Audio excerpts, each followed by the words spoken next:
So many screenwriters, at the stage of creating their film projects, set their main goal, to intrigue the viewer to the maximum. This is what happened with this series. At the same time, many people believe that in every TV series there must be some tension by the end of the episode, otherwise it will not be interesting to the viewer. That is why this effective method is still used by the authors. The upcoming premiere has a high expectation rating, and the creators have already announced the exact date of the release of the new episode. The show of the episode should be expected on January 15th. The premiere day that many viewers around the world have been waiting for so long is finally approaching. I have no doubt this season knows what to interest people. The series has become a real find for many viewers, who have not experienced such emotions from watching for a long time. The authors definitely know how to surprise and interest with their plot. The atmosphere of this series is not to be confused with any other. While waiting for such a wonderful series, it will not be superfluous to think of other similar cult series that surprised many with their fascinating plot. Perhaps many of them will be a great discovery for you.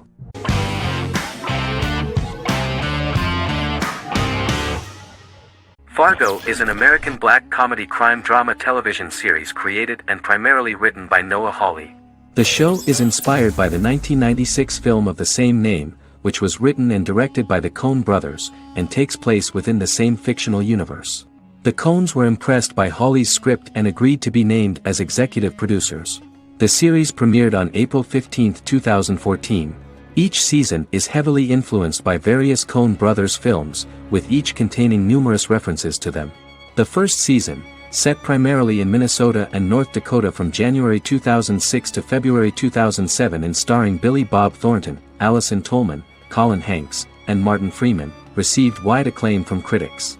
It won the Primetime Emmy Awards for Outstanding Miniseries, Outstanding Directing, and Outstanding Casting, and received 15 additional nominations including Outstanding Writing, another Outstanding Directing nomination, and acting nominations for all 4 leads. In 1997, a pilot was filmed for an intended television series based on the film. Filming of the first season began in Calgary, Alberta, in late 2013 and concluded in 2014. The first season garnered 8 Primetime Emmy Award nominations. The first season of Fargo received critical acclaim. It currently holds a Metacritic score of 85 out of 100 based on 40 reviews, indicating universal acclaim.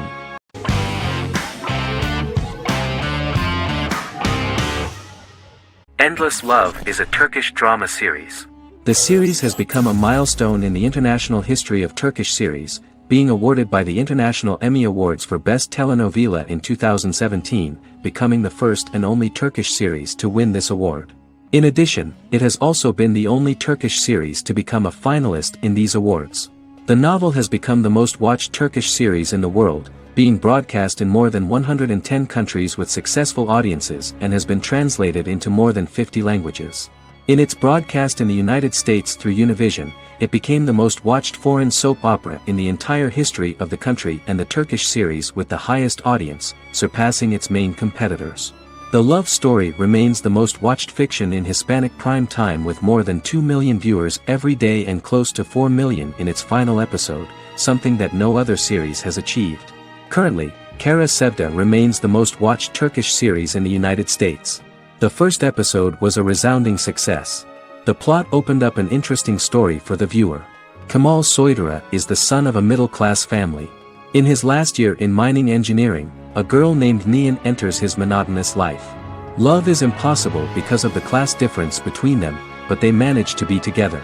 That is until the day that Kemal has to move to a Zonguldak mine, unaware that Nihan will be forced to marry Amir Koskoglu, a man in love with her since they were children.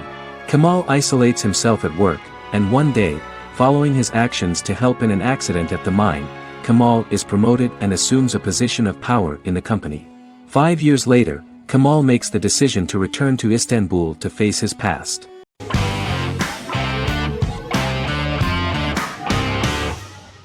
Black Mirror is a British anthology television series created by Charlie Brooker. Individual episodes explore a diversity of genres, but most are set in near-future dystopias utilizing a science fiction technology, a type of speculative fiction. The series is based on the Twilight Zone and uses technology to comment on contemporary social issues.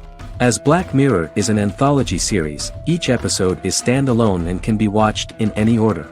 The majority of episodes are set in dystopian near futures with novel technologies that exaggerate a trait from contemporary culture, often the internet. Black Mirror can be seen to demonstrate a negative view of unending pursuit of scientific and technological advancement. The majority of episodes end unhappily. However, characters who carefully consider the risks of technology with which they engage are met with happy endings. The first episode received mostly positive critical reviews. Most reviewers found the episode plausible. Sims commented that every twist seems organic and every decision rational, leading the audience to overlook the insanity of the premise or any minor plot hole. The acting received a positive critical reception. Airing on December 4, 2011, the episode garnered 2.07 million viewers, according to 7-day figures from the broadcaster's Audience Research Board. It was nominated for Best Single Drama at the 2013 Broadcast Awards.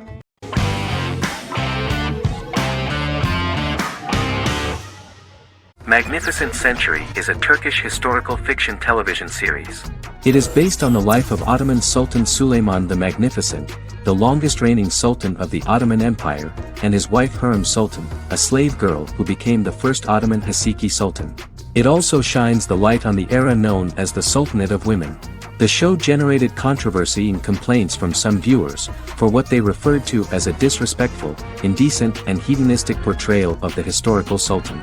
Turkey's Radio and Television Supreme Council claimed they had received over 70,000 complaints about the show and warned Show TV to publicly apologize for wrongly exposing the privacy of a historical person. The Prime Minister Recep Tayyip Erdogan condemned the show as an effort to show our history in a negative light to the younger generations. An MP for the governing Justice and Development Party, Oktay Saral, went further, threatening to outlaw the misrepresentation of historical figures. The series is popular in many countries around the world.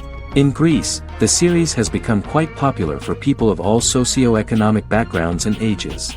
Many Greek viewers enjoyed the visuals and oriental decorations present in the show, as well as the cultural proximity and historical ties between the two countries. It has become so popular that Bishop Anthimos of Thessaloniki and the Golden Dawn Party condemned the show and urged Greeks not to watch it. In the Republic of North Macedonia, Turkish series have become so popular that the Macedonian parliament has moved to ban Turkish soaps to reduce the Turkish impact on Macedonian society. Turkish series will gradually be removed and replaced by national programs, according to a 2012 bill.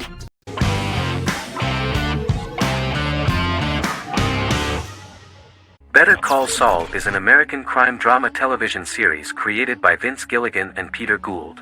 It is a spin-off, prequel, and a sequel to Gilligan's previous series, Breaking Bad. Set primarily in the early to middle part of the 2000s in Albuquerque, New Mexico, the series develops Jimmy McGill, an earnest lawyer and former con artist, into an egocentric criminal defense attorney known as Saul Goodman. Also shown is the moral decline of retired police officer Mike Ehrmantraut, who becomes closely affiliated with the Juarez drug cartel to support his granddaughter and her widowed mother. These two storylines are mostly told separately but do converge when Jimmy and Mike work together. At the start of the series, Jimmy struggles financially while working as a court-appointed lawyer. He lives in the back room of a nail salon which doubles as an office. Better Call Saul has received critical acclaim, with particular praise for its acting, characters, writing, direction, and cinematography. Many critics have called it a worthy successor to Breaking Bad and one of the greatest television series of all time, with some deeming it superior to its predecessor. It has garnered many nominations. Vince Gilligan and Peter Gould began planning a television spin-off of Breaking Bad as early as 2009. Each episode's title sequence features a different low-quality image that recalls Saul Goodman's days on Breaking Bad. This includes the inflatable Statue of Liberty balloon that sat atop Saul's office, a drawer of burner phones kept in his desk, and a bench that advertised his business at a bus stop. Gould and Gilligan were inspired by the notoriously low production values of 1980s public access television, and from the fact that Saul Goodman's ads on Breaking Bad were done in the same style. They intended for the title sequences to appear purposefully awful in order to stand out from those of its contemporaries, which generally had increased visual quality and production standards. Some of the title sequences were put together from unused footage from Breaking Bad, but others were filmed specifically to create new ones. Better Call Saul has received critical acclaim and is considered to be an outstanding example of how to successfully produce a prequel and spin-off work that defies expectations. Many critics have called Better Call Saul a worthy successor to Breaking Bad, and some have even deemed it superior to its predecessor.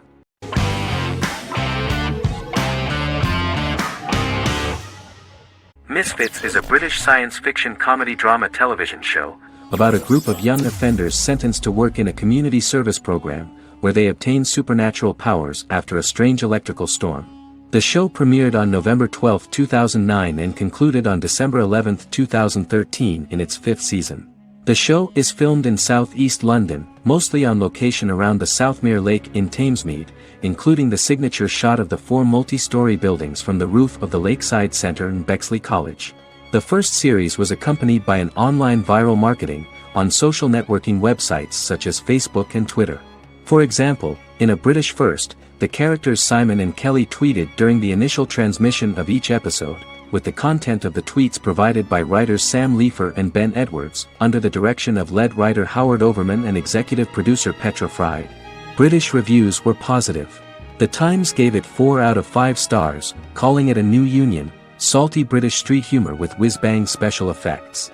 The Irish media were also impressed with the show. The Evening Herald called the debut episode dark, hilarious, exciting and beautifully produced.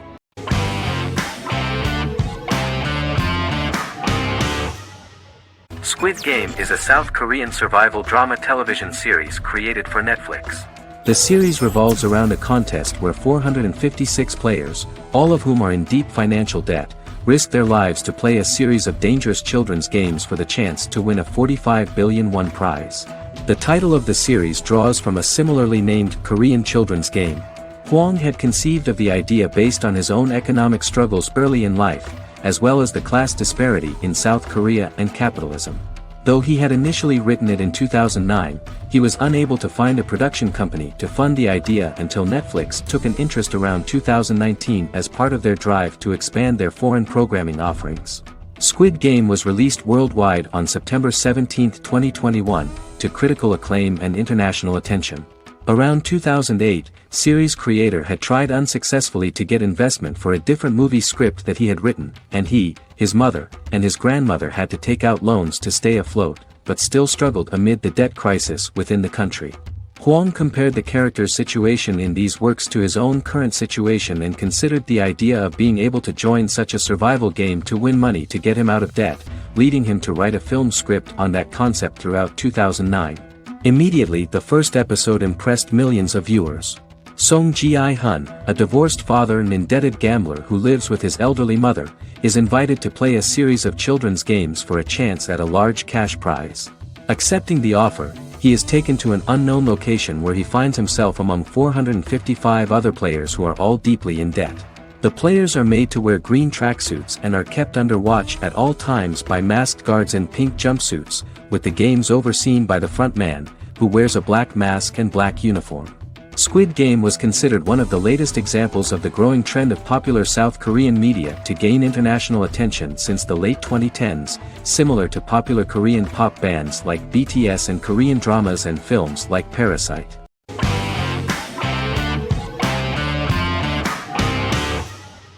The Sopranos is an American crime drama television series created by David Chase.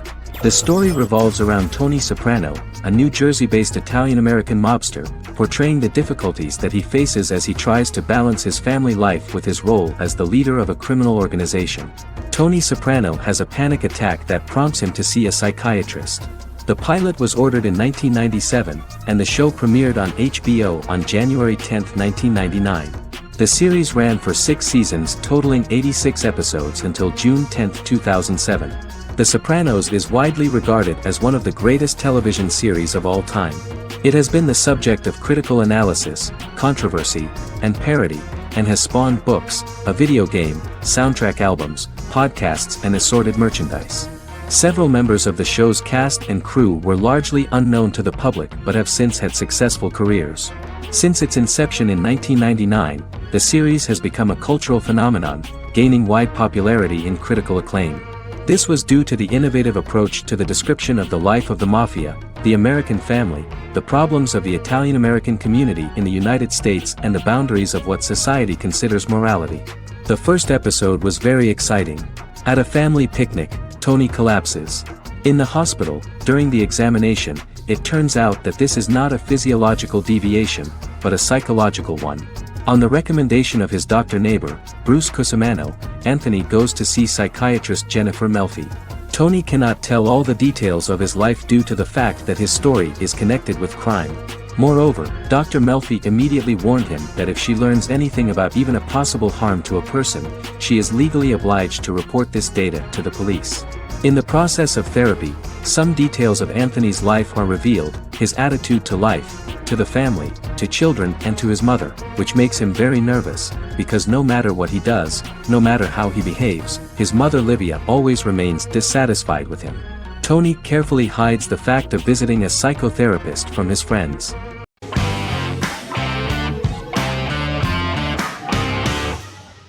Lie to Me is an American crime drama television series.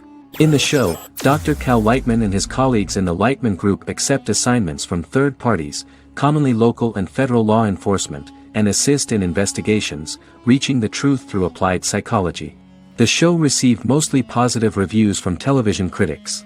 Tim Roth as Dr. Cal Lightman, a brilliant expert in the science of body language, especially microexpressions, and founder of the Lightman Group, a private company that operates as an independent contractor to assist investigations of local and federal law enforcement through applied psychology. Though often confronted by people's skepticism, Lightman uses any technique he deems necessary to reach the truth, however elaborate or confronting. He is divorced and shares custody of his teenage daughter. He cares deeply about his colleague Gillian Foster. Season 1 opens with Cal and Gillian hiring a new associate, TSA officer Ria Torres, who scored extraordinarily high on Cal's deception detection diagnostic, and is in turn labeled a natural at deception detection. Her innate talent in the field clashes with Cal's academic approach, and he often shows off by rapidly analyzing her every facial expression. She counters by reading Lightman and, when he least expects it, peppers conversations with quotes from his books.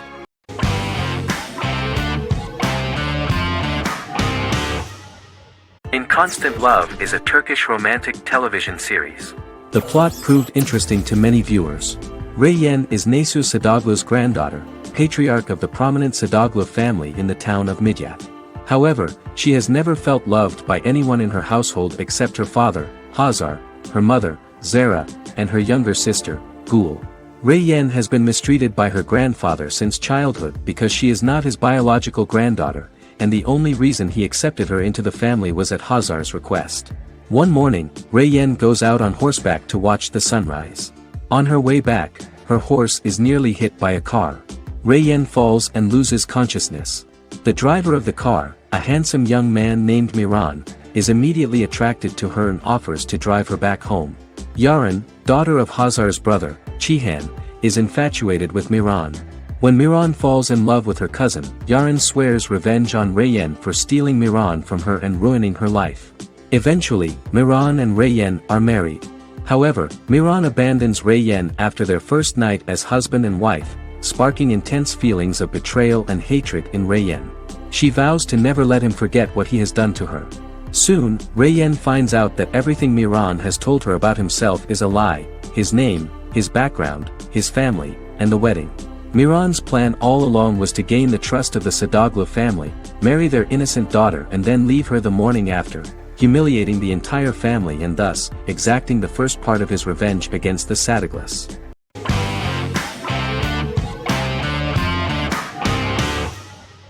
Forever is an American fantasy crime drama television series that aired on ABC. Created by Matt Miller, it centers on the character of Dr. Henry Morgan, an immortal New York City medical examiner who uses his extensive knowledge to assist the New York City Police Department in solving crimes and to discover a way to end his immortality. Flashbacks within each episode reveal various details of Henry's life. The concept for Forever came from a conversation between series creator Matt Miller and his son about death. After the conversation, Miller began to imagine what life would be like if a person was immortal but everyone else, including that person's own children, were mortals. He created a character who viewed immortality as a curse because of the pain of seeing family and friends die and who would attempt to find a way to end his immortality. That concept informed Miller's decision to make his character a doctor-turned-medical examiner who used his occupation for research into his immortality. Another series-long story arc explored how other people learn of Henry's immortality. The first storyline in the arc was the season's second story arc, Henry's determination to learn the identity of a second immortal who knows about it. The second immortal character's morals would contrast his protagonist's morals, serving as an antagonist for the main character. Beginning with the pilot, Miller structured each episode by telling two stories in the episode. The first was a traditional procedural plotline. The second story was a flashback from Henry's past.